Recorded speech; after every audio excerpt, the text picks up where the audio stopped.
Oh, the good old days with college football. I used to love this ABC music. Brent Musburger starting it off. Let's get to it, guys. 10 biggest questions entering 2025 college football season. Let's start with this one. It's a local one. How good will Bryce Underwood be? Rico, you want to go first? Yeah, sure. I'd say I don't think very good. The kid's a freshman. And listen, I understand you saw some pictures where people thought he was out of shape, but it's a big jump from high school to college, working your way into a new offense. And not to mention, everybody knows how much you got paid, all the pressure that comes with that. And your second game is at Oklahoma. I think you add it all together, and I think it's going to be tough. But I think he won the job. We know this. And he'll learn from it. The other thing, too, is will Michigan get popped? And how will that resonate as well by the NCAA? I think it might be tough sledding early on for Bryce Underwood. See, I think it's going to be tough, David. Just historically speaking, freshman QBs, true freshman QBs, don't play well.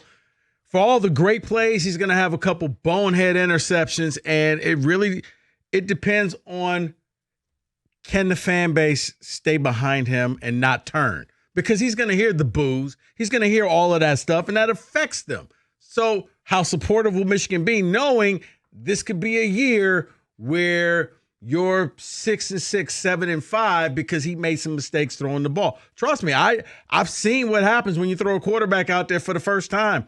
Some games they look great. Some games you're just like, oh, my goodness, it's going to be a long year.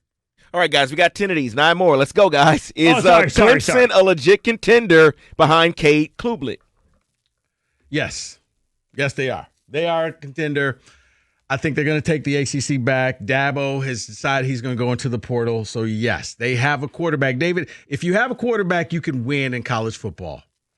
No, I'm with you there. I mean, I really thought Dabo was dead. I thought he was way too stubborn about how he dealt with the portal, the NIL, the whole deal. He was going to be the one guy that tried to do it without it. And then, yeah, he's figured it out, and I think they're going to be just fine. Made the college football playoff last year. I think they'll probably do it again. How in the world will Purdue – they have 54 transfers this year. Wow. Sorry, David. Looking at the Big Ten media. No, you're fine. Next question. Will Carson Beck lead Miami to the college football playoffs? Nope. Kenny. Let's go to Kenny Cochran. No. Is it because he left Georgia, Kenny? Oh, I don't care that he left Georgia. He just wasn't any good. He stunk.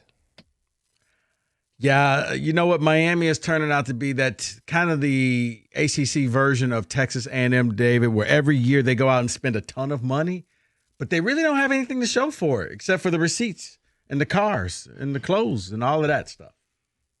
I don't know. I'll say yes. Why the hell not? Who's going out of that conference? Not to mention. Dude, they just had the number one pick in the NFL draft, and still they weren't that great.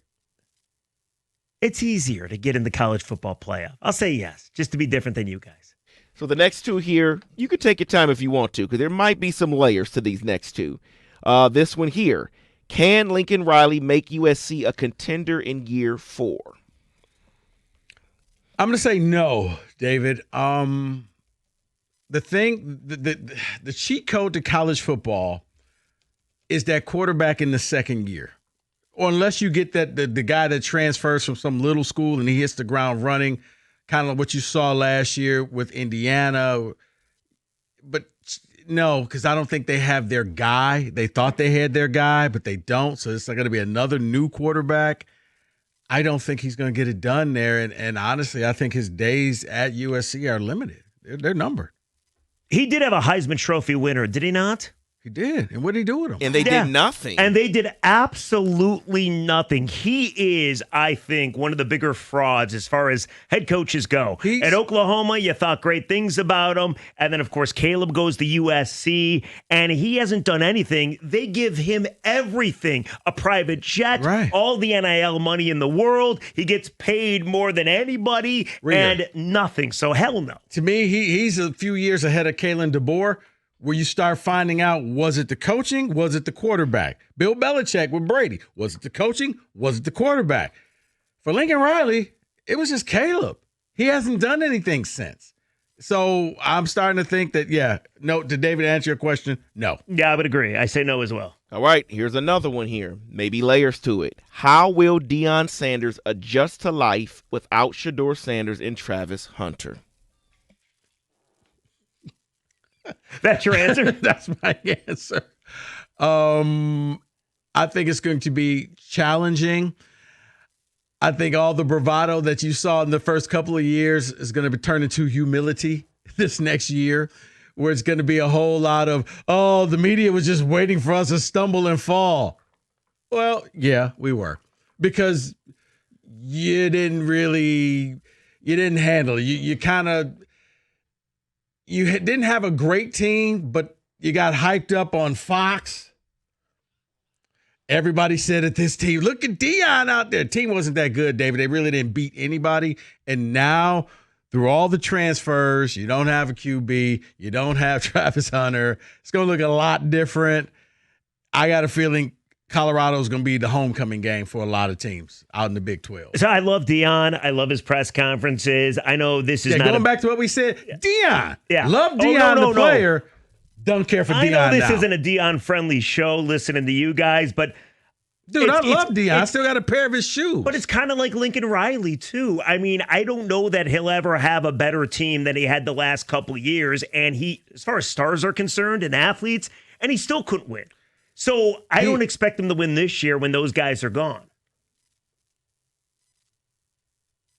So it's over for Deion. He's never going to.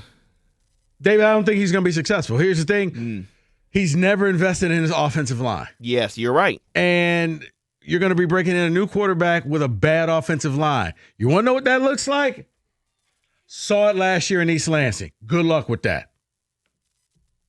All right, so those are the first 5. I will come back at another time with the final 5 questions that are burning for college football. Real quick, David, before we end, I guess, like, if you're Purdue, I'm looking at 54 transfers. We don't expect Purdue to do anything this year, do we? No. They won't pull the Indiana, correct? No, not even close. Will they win a game in the Big Ten? I'm not talking about period. Like, in the Big Ten play, will they win a game? You're literally walking through the locker room with a name tag. 54 brand new people. Not alone, and on top of that, all the incoming freshmen. So now you're looking at probably 70 brand new people who weren't at Purdue last year. Good luck with that. Have you seen their schedule, too? That's what I'm looking at, the Big Ten schedule. And they got to go to Notre Dame on September 20th. They play Michigan. They play Ohio State. They got to go to Washington. These are all losses. Illinois is going to pop them in West Lafayette. I would probably agree with you. They're going to be just like they were last year, bottom feeders.